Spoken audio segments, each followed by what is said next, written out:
There is a room no one was supposed to enter, not physically. The door was always there. The key was always accessible.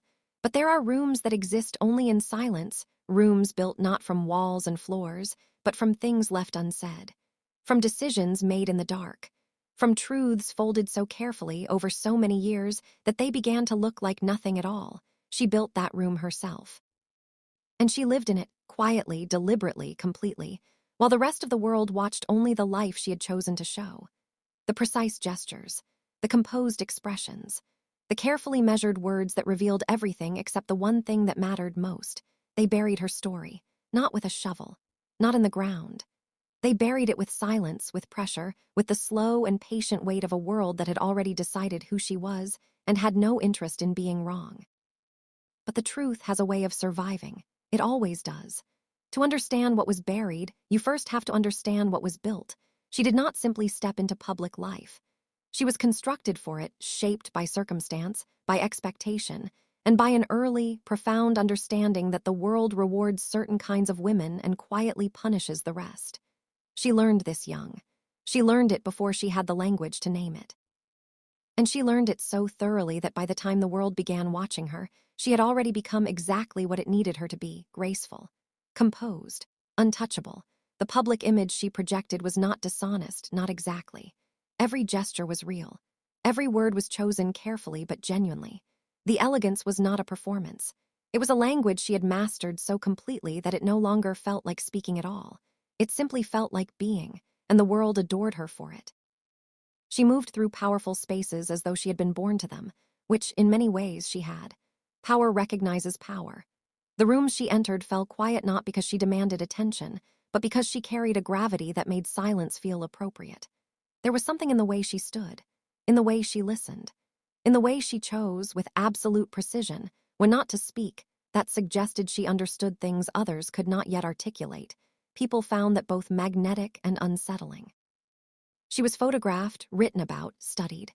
She became, without ever quite agreeing to it, a symbol, not just of a person, not just of a life, but of something larger, of grace under pressure, of beauty in the face of difficulty, of the idea that some women are simply born to endure.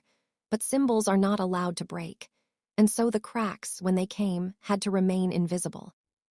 The fractures beneath the carefully constructed surface had to be smoothed over so completely, so quickly, so consistently, that even those closest to her sometimes forgot they were there. Because to acknowledge the cracks would be to question the symbol. And the symbol was too important, too necessary, too deeply embedded in the public imagination to be questioned.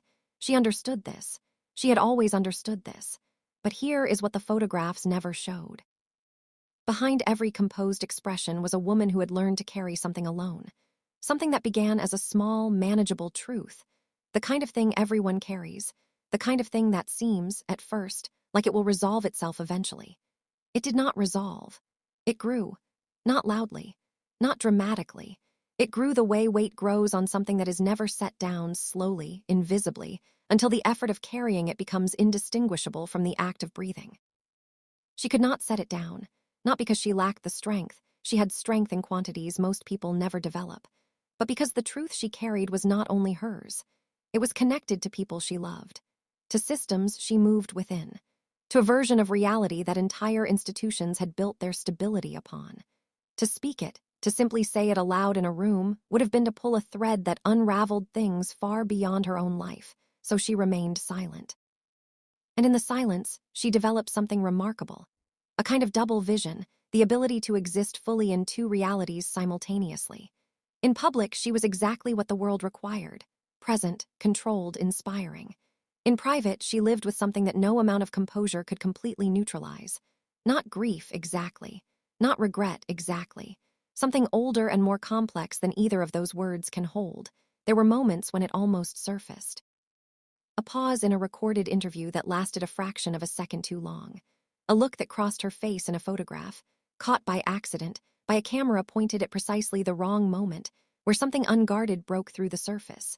Most people who saw those images could not have said what was different. They only knew that in those moments she looked like someone else. Someone they had not been introduced to. Someone who had been living, all along, just behind the woman they thought they knew. Those moments were rare. She was far too disciplined for them to be anything else. But they existed. And the people who were watching closely enough, who cared enough, or were curious enough, or perceptive enough to notice, filed those moments away. Not as accusations, not as evidence of wrongdoing, simply as questions. Small, persistent questions that had no comfortable answers. Why did she stop speaking mid-sentence in that one interview and redirect the entire conversation without explanation? Why were certain years of her life documented so meticulously in the official record, while others seemed to exist only in fragments? Why did the people who claimed to know her best offer such profoundly different descriptions of who she actually was?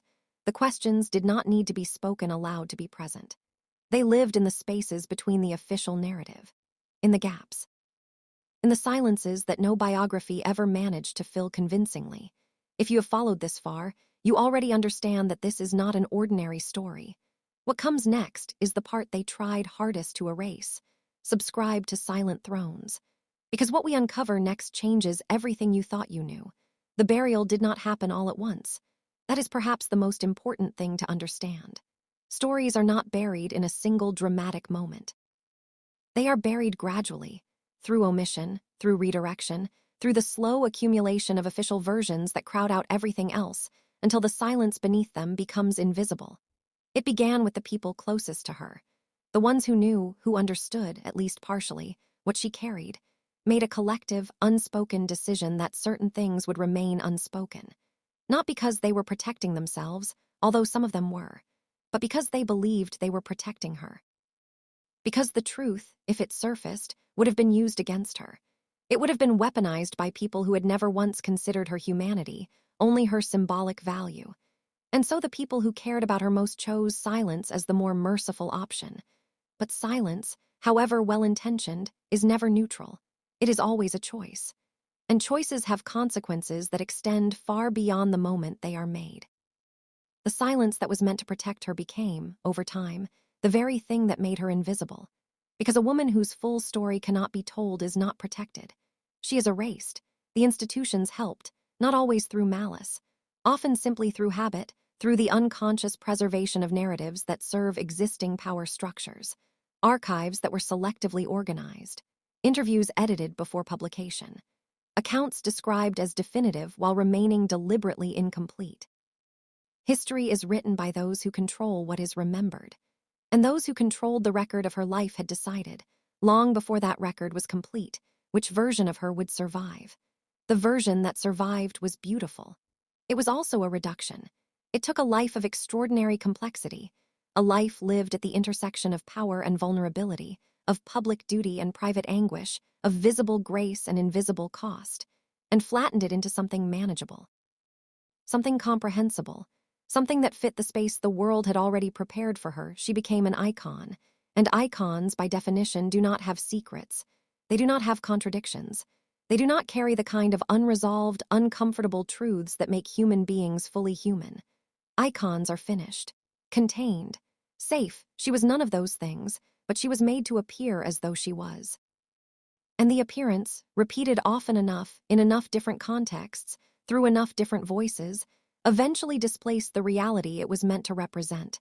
That is how a story is buried, not in one dramatic moment of suppression, not through a conspiracy that can be named and confronted, but through 1,000 small acts of simplification, through the steady erosion of complexity, through the patient, relentless substitution of symbol for person, until the person disappears entirely into the symbol they were made to carry, until only the image remains, and beneath the image, silence. But here is what they did not account for. The truth does not require permission to survive. It does not need archives or official recognition or the cooperation of institutions. Truth survives in the places that cannot be controlled, in the private letters that surface decades later, in the accounts of people who were there, and who did not agree to remain silent forever, in the small, overlooked details of the historical record that do not quite add up to the story we were given. It survives in questions. The questions that researchers began asking, quietly at first, then with increasing persistence, when the official narrative started to develop the kind of internal inconsistencies that official narratives develop when they are built on omission rather than evidence. dates that did not match, accounts that contradicted each other without explanation, silences where documentation should have existed, covering periods of time that, upon reflection, seemed too significant to have left so little trace. It survives in the people who knew. Not all of them honored the collective silence. Some of them not out of betrayal, but out of a conviction that honesty is its own form of respect, left enough behind. Small pieces, fragments of a different picture, not enough on their own to constitute revelation. But enough, when assembled carefully, when read in the right order, when considered against everything else that is known. Enough to suggest that the story we were given was not the story that actually happened. The truth survived in her, too, even within the official record, even in the photographs and the recorded interviews and the published accounts that were meant to fix her image permanently. She is present. Not the symbol, the person, in the pauses and the redirections, in the careful phrasing that reveals as much by what it avoids as by what it says, in the expressions that the camera caught before she had time to compose them. She is there, and she is more complex than the version we were given, more troubled, more aware, more human. She understood the distance between what she was allowed to be and what she actually was. She understood it with a clarity that, had it been given full expression, would have changed the way history remembers her entirely. Perhaps that is precisely why it was not given full expression, because a woman who names the cost of what she has endured is dangerous to the systems that required her endurance. A woman who speaks clearly about the gap between her public role and her private reality destabilizes narratives that many powerful people have built their own legitimacy upon. Better, then, to keep her composed. Better to let the icon stand in the place of the person. Better to let the image, elegant, controlled, unthreatening, carry the weight of a life that was, in reality, far more disruptive, far more interesting, far more true than anything the official version was ever willing to admit. Better to bury the story, and hope no one comes looking. What remains, then, after the burial, after the simplification, after the decades of carefully managed memory and selectively preserved record?